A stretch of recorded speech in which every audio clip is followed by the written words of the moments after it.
Obrigado, Pedro. Já convido você para ficar na mesa. Não vai fugir, não. Também queria convidar o Jorge e o Gabriel para subirem aqui.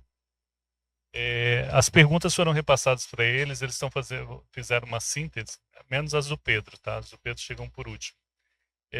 Então a gente vai passar primeiro pelo Gabriel, depois o Jorge e por fim o Pedro, para fazer uma rodada de esclarecimento das perguntas, tá bom? Vou pedir celeridade por causa do avançado da hora. Obrigado, Rodrigo. Só um esclarecimento, Jorge. Os dados que eu utilizei então, são do Cadastro Nacional de Unidades de Conservação, que são geridos pelo MMA. Lá tem Minas Gerais, Bahia em primeiro, Minas Gerais em segundo e Rio em terceiro. Como a gente estava próximo do Rio fazendo atualização, na hora que eles olharam o dado do Rio, eles falaram, não, a gente tem mais tanto. E a gente pegou então esse dado. Então, quando você me diz que o dado de Minas Gerais é muito maior, para a gente já é um alerta. Então, para o pessoal do ICMBio, não sei se tem alguém do DAP e do MMA aqui também, para a gente ficar atento, porque se a gente está usando o dado oficial como referência e o dado oficial tem defasagem, já é um ponto para a gente ficar atento. Por isso que a gente usou isso, tá? Eu estou com 7 perguntas aqui, eu vou tentar passar assim muito rápido e objetivo nas respostas, em vez de agregar, para que vocês tenham informação precisa, tá?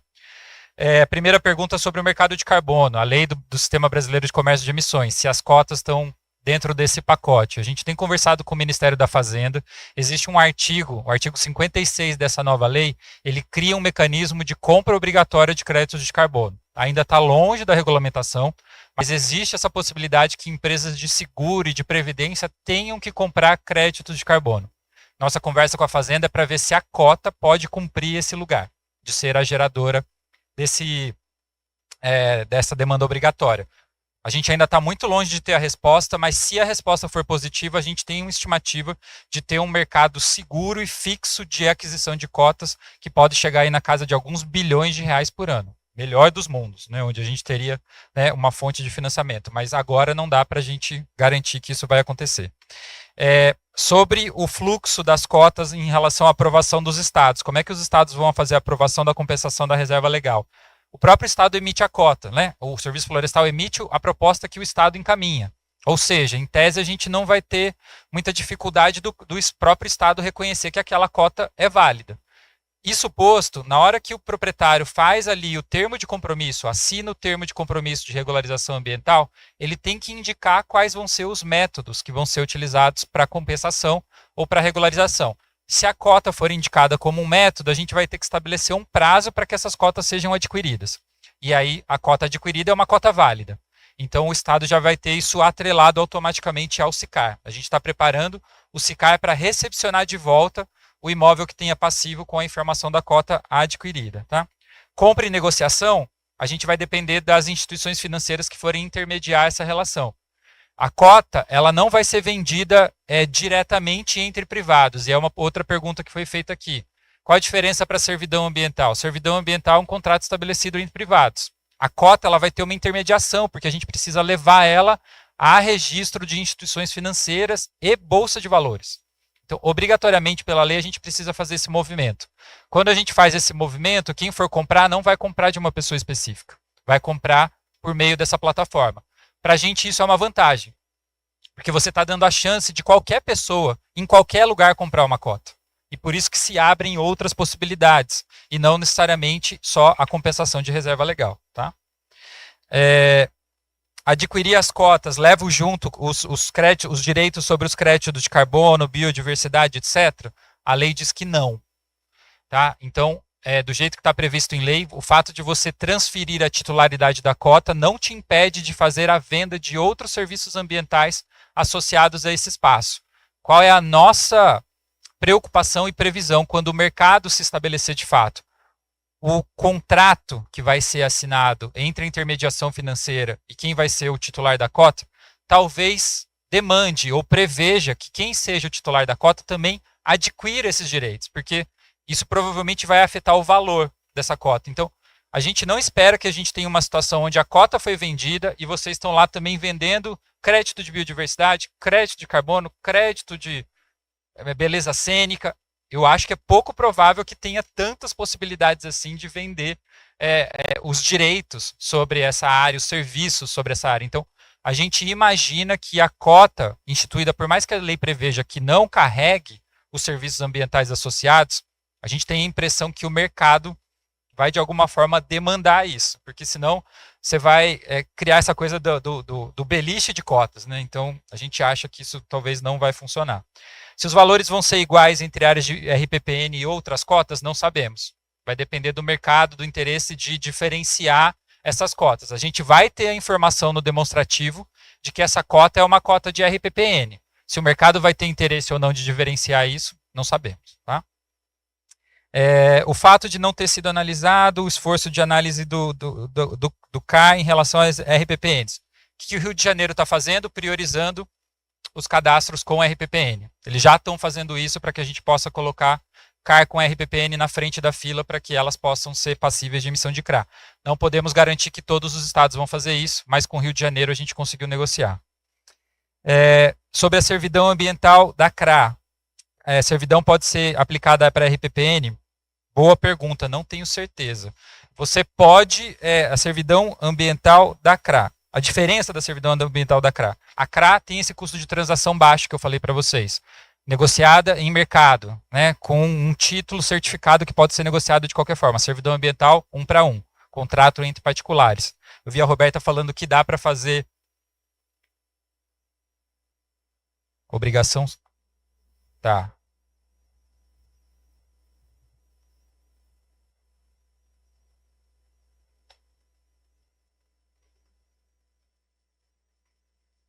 Entendi. Bom, então tá aí a resposta precisa da nossa advogada. O valor que a cota vai ter também não sabemos. Isso vai depender muito de oferta e demanda, qual é o interesse do mercado na cota. O que a gente imagina? A gente não tem estabelecido em lei o prazo, quantos anos vai durar a cota. Mas quanto maior for a duração dela, mais ela vai se aproximar do valor da terra. Né, porque ela está indo para a mesma lógica da servidão, né, desses contratos onde a gente tem arrendamento de longo prazo de reserva legal. Se você indisponibiliza o uso dessa área durante muito tempo, a tendência é que você se aproxime do valor da terra. Então, uma cota, sei lá, de um contrato de 30 anos, provavelmente vai ser equivalente ao preço desse hectare de terra. Não sabemos, então vai depender muito ainda da lógica de oferta e demanda que o mercado se estabelecer. Se vai cobrir custo de oportunidade da terra, também não sabemos. A gente nem sabe se vai dar para fazer pagamentos periódicos na cota ou se a gente vai ter que pagar só de uma vez. Porque esse título está sendo adquirido. A pessoa que compra a cota, ela compra um título correspondente à área de ativo ambiental.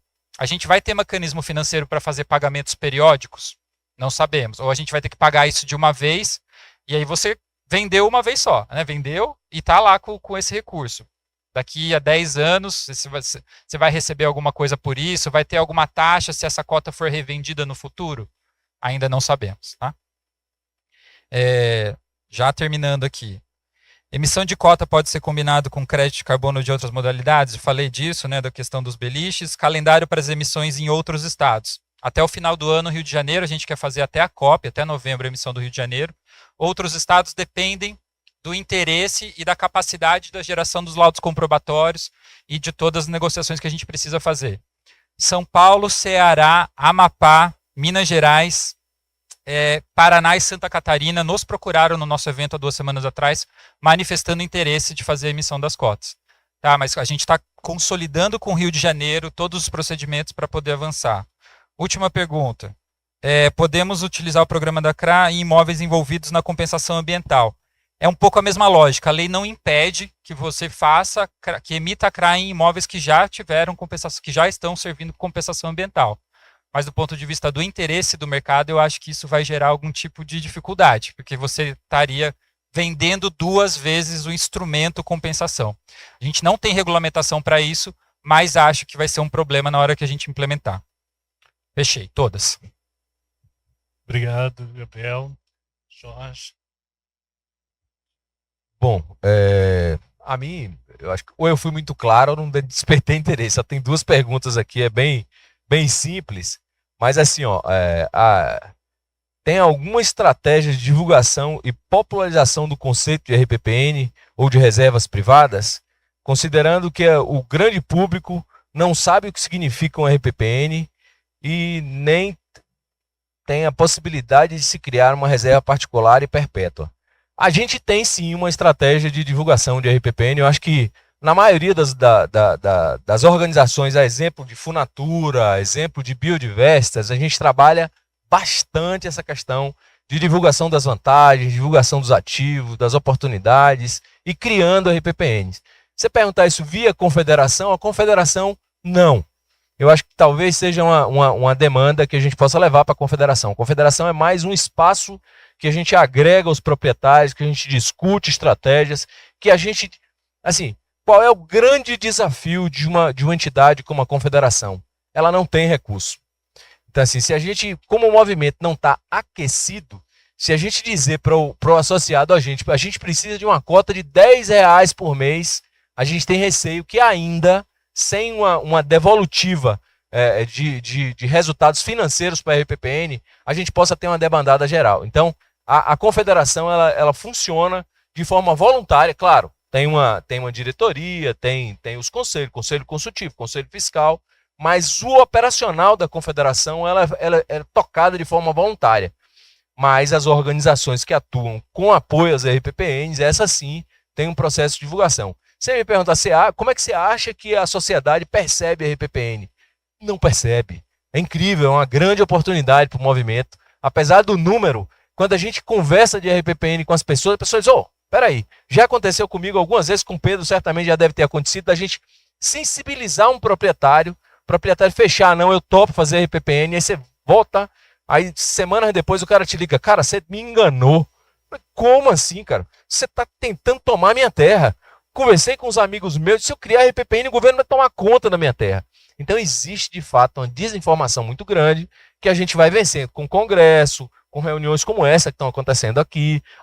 As organizações que atuam com a RPPN, trazendo de novo em evidência essa temática de RPPN. O mundo lá fora já está muito mais de olho na RPPN do que o próprio Brasil aqui dentro. Essa é uma notícia boa para a gente.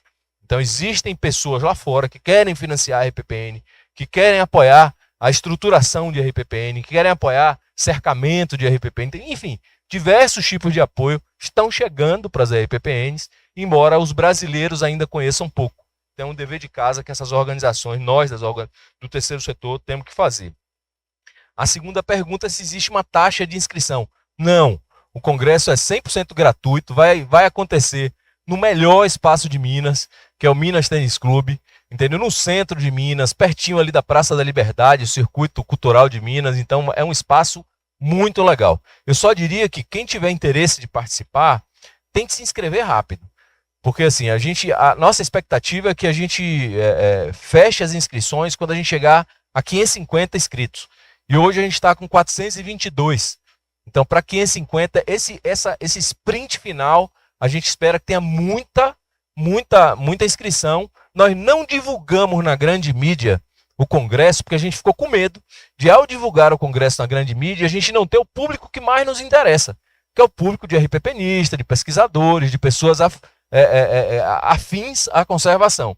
Então, se a gente fizesse assim, abrisse a boca e dissesse, Congresso Brasileiro, com presença de Mauro Pires, com presença de governador A, 7 secretários estaduais, na mesma hora a gente enchia o auditório de 600 pessoas com estudantes de biologia, e não que a gente não queira esse público é importante para a discussão, mas o público preferencial do Congresso são proprietários de RPPN, gestores públicos, pessoas que estão pensando o desenvolvimento e a conservação e a sustentabilidade da conservação.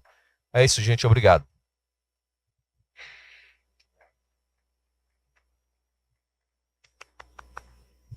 Vamos lá, Pedro. Como carro-chefe da Funatura, a criação de RPPN pode ganhar escala para fazer frente às ameaças atuais. Bom, o programa nosso de criação de RPPNs vamos dizer assim, é muito caro para a instituição, né? É um programa querido, a gente tem um carinho muito especial por ele. A Funatura tem outras frentes, a gente está trabalhando com restauração, estamos trabalhando com criação, estudos para criação de unidade de conservação, fortalecimento de cadeias da sociobiodiversidade, enfim, estamos com um leque mais amplo de projetos. Mas sobre a pergunta especificamente, ganhar escala, acho que tem várias coisas que a gente pode fazer, eu acho que esse evento aqui é um exemplo disso, né? A política pública vindo, a gente tendo, de fato, uma perspectiva de remuneração, de valorização do serviço ambiental que as áreas prestam, acho que é um grande chamamento. A gente pode pensar em editais, em chamamentos, né? O Jorge conversava comigo que tem mais de 20 RPPNs, parece que aguardam lá, né? Então já tem uma fila para criação. Então a gente percebe isso, que de fato existe uma demanda de criação. Então, se tivéssemos as organizações como as nossas, mais projetos, mais recursos para, né, ter mais pessoas à disposição de proprietários interessados, certamente a gente teria um ganho de escala, né? Como todos sabem, né, o divisor de águas para o processo de criação é o título da terra, ter a escritura pública, né? A partir daí, havendo a escritura pública, do ponto de vista burocrático, né, o processo de criação é bastante simplificado. É isso. Tá bacana? Bom, agora eu tenho umas perguntas aqui que vale muito a pena algumas pessoas que estão com a gente aqui me ajudar. Pedro, temos uma estimativa média do custo de um plano de manejo? Os planos têm uma seção sobre a sustentabilidade econômica e financeira da RPPN. A Verônica aqui conosco é um especialista, né, nos planos de manejo. Eu vou responder aqui, Verônica. Se eu contemplar, você faz um sinal para mim, senão você complementa, por favor, né? Sim, o uso público está presente, essa perspectiva tem sido muito incentivada, né, pelo instrumento, pela portaria que regulamenta, para que tenham respostas no plano sobre isso, né, sobre o uso público e sobre a perspectiva de sustentabilidade econômica das RPPNs. Não sei se isso faz parte da portaria do ICMBio em si, que regulamenta a estrutura, ou se isso está vindo realmente, né, da demanda dos próprios proprietários e alguns projetos. Temos projetos que são já direcionados para isso, né? E uma estimativa média de custo, eu acho que isso varia muito, né, de acordo com a logística, com a distância da estrada, a cidade mais próxima, etc., do tamanho da RPPN, do que se pretende fazer, etc. Então, eu não sei, né, a gente, para dar um chute assim, o valor aí entre, sei lá, 5 a 20 mil reais, um valor médio, não sei se estaria mais ou menos na faixa de um custo, né, de um plano de manejo. Você quer me ajudar?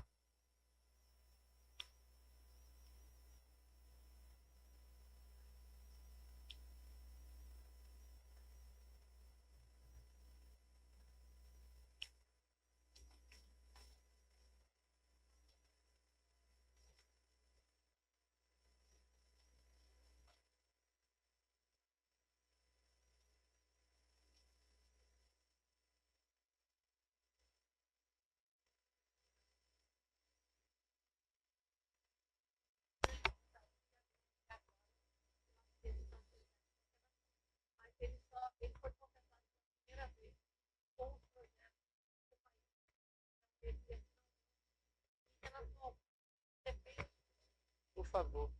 Pessoal, é porque o pessoal que está na internet não consegue ouvir a pergunta, então eu preciso, por favor, que você fale no microfone. Obrigado.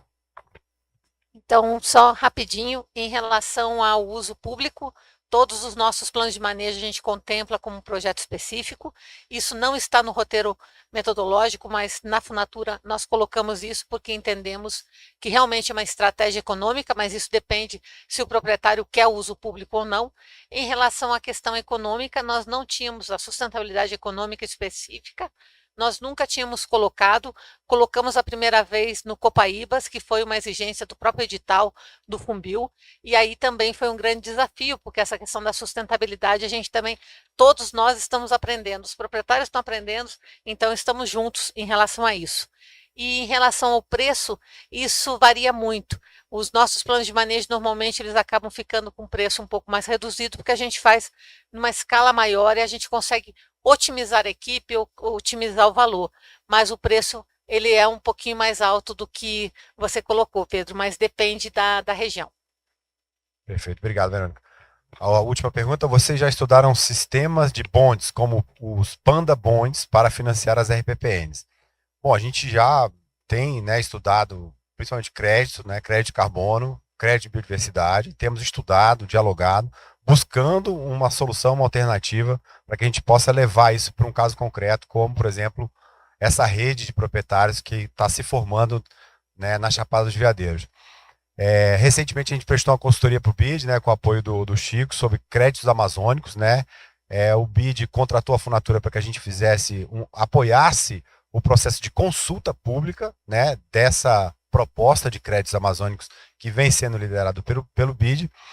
E, enfim, nós desempenhamos esse papel de realizar uma consulta, de trazer a crítica e a participação de várias entidades representativas de povos e comunidades tradicionais da Amazônia para dentro da discussão do BID. Agora, não sei, Chico, se você gostaria de complementar aí alguma coisa sobre isso, se você vê alguma conectividade desse tipo de crédito com reservas privadas.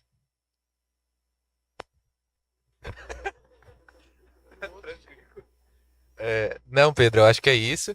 Acho que tem uma potencialidade que é interessante, que é justamente enxergar essa possibilidade de, para além do vínculo do título, né? Então você tem, por exemplo, além você tem a possibilidade de avançar para além da regularização ambiental, que não é uma exigência nesse caso, e aí, como as apresentações anteriores já falaram, ainda é uma dificuldade de avançar nessa pauta e compreender todas as RPPNs com prioridade, como está acontecendo no Rio de Janeiro, né? Então, nesse caso dos títulos amazônicos, tem essa possibilidade de dispensar a regularidade ambiental, e lá tem esse caráter até de dispensar a regularidade fundiária, né? Que é um negócio super inovador, assim. Mas aí a exigência, o vínculo que existe hoje é esse vínculo com a etnicidade, né? Então, hoje, os títulos amazônicos estão totalmente vinculados ao pertencimento a um povo ou comunidade tradicional. E aí eu acho que afasta um pouco, mas, de novo, tem talvez até desenvolver esse interesse, né, esse possível diálogo com outras formas de conservação, com outros grupos interessados em conservação, como comunidades tradicionais, enfim, e trazer para perto, né? Eu acho que o desafio da conservação é muita gente somar as parcerias e não ir fazendo coisas fragmentadas. Quando a gente começa a somar, a gente começa a ver muito mais possibilidades, muito mais potencialidades. Acho que é um pouquinho disso. Obrigado, Chico. Gente, quero agradecer aqui. Finalizando, Gabriel, em relação aos CRAs, o Serviço Florestal Brasileiro está pensando em um tipo de registro na matrícula de quem emite? A pessoa emitiu o imóvel, ganhou o direito de emitir 100 CRAs, entendeu? Isso vai precisar ser registrado na matrícula? Não, né? Pronto. Eu falei muito dessa parte de registro, porque a gente ainda está desenvolvendo parte da solução do sistema, mas o SICAR ele vai ter um módulo de CRA. E o módulo de CRA ele vai dar esse... Lembra que eu mostrei para vocês o registro único, que é o demonstrativo? Então, da mesma forma que vocês têm o número do CAR, você vai ter o número da CRA. E esse número da CRA vai estar registrado nesse sistema em relação à sua titularidade. Então, você sabe onde ele foi originado e você sabe em tempo real quem é o titular dessa cota. Lembrando que a cota ela pode ser... Né, é o título da cota que é vendido, não é o direito da área em si. Então, você está vendendo esse título. Esse título pode ir para o mercado secundário e ser vendido, inclusive, várias vezes. Cada movimentação dessa vai estar registrada no SICAR. Então, você acessa o SICAR com aquele número de registro e você vai saber aonde ela está e onde ela foi gerada. Se ela estiver cumprindo compensação ambiental, ela vai estar bloqueada, porque aí você não pode ficar vendendo um título que está cumprindo compensação ambiental em outro imóvel. Eu vou deixar para vocês fazerem essa consulta na hora do almoço, tá bom? Tá bom. São 1h10 quase e a gente tem que avançar para tarde. Tá, se for rapidinho, vai lá. Eu só fiz essa observação porque, assim, a nossa vivência com o CAR, ela é muito complicada. Então, assim, nós fazemos uma consultoria para o Ministério Público da Bahia validando o CAR, analisando regularidade de CAR, e a gente vê que não é só o que está declarado lá que está errado. Os limites dos imóveis tem coisa absurda, um em cima do outro por cima daquele. Então, assim, o CAR ele não nasceu para gerar uma informação fundiária, nem uma informação de localização. Quem faz isso hoje no Brasil é o SIGEF, entendeu? Que é o Sistema de Gestão Fundiária do INCRA. Só que, se o SIGEF, se o CRA for considerar o SIGEF, a gente sabe também que isso vai gerar um complicador imenso, porque menos de 20%, talvez 30% dos imóveis do Brasil tem SIGEF.